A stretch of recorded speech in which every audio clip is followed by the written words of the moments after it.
رسول اکرم صلی اللہ علیہ وسلم حضرت بی بی عائشہ صدیقہ طیبہ طاہرہ محدثہ مفسرہ رضی اللہ عنہا کے پاس تشریف فرما، عرض کرتی ہیں یا رسول اللہ صلی اللہ علیہ وسلم ایک سوال عرض کرنا ہے۔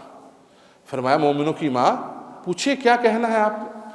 عرض کیا یا رسول اللہ صلی اللہ علیہ وسلم یہ جو آسمان کے ستارے ہیں ان کے برابر کسی کی نیکیاں ہو سکتی ہیں؟ اب آسمان کے ستارے آپ کسی سے بھی پوچھیں تو وہ کہیں گے یہ لامحدود ہیں، یہ کاؤنٹ لیس ہیں، ان کا شمار نہیں ہو سکتا، یہ اتنے زیادہ ہیں۔ یعنی آسمان کے ستاروں کی نسبت کا مطلب یہ ہے کہ ایسی چیز جس کو گنتی میں شمار نہ کیا جا سکے۔ کہا اس کے برابر کسی کی نیکیاں ہیں؟ نبی اکرم صلی اللہ علیہ وسلم نے فرمایا ہاں مومنوں کی ماں، میرے عمر بن خطاب رضی اللہ تعالیٰ عنہ کی نیکیوں کا عالم ایسے ہے جیسے یہ ستارے ہیں۔ آپ فرمانے لگی تو پھر میرے ابا جی ابو بکر صدیق رضی اللہ تعالیٰ کی نیکیاں کتنی ہیں؟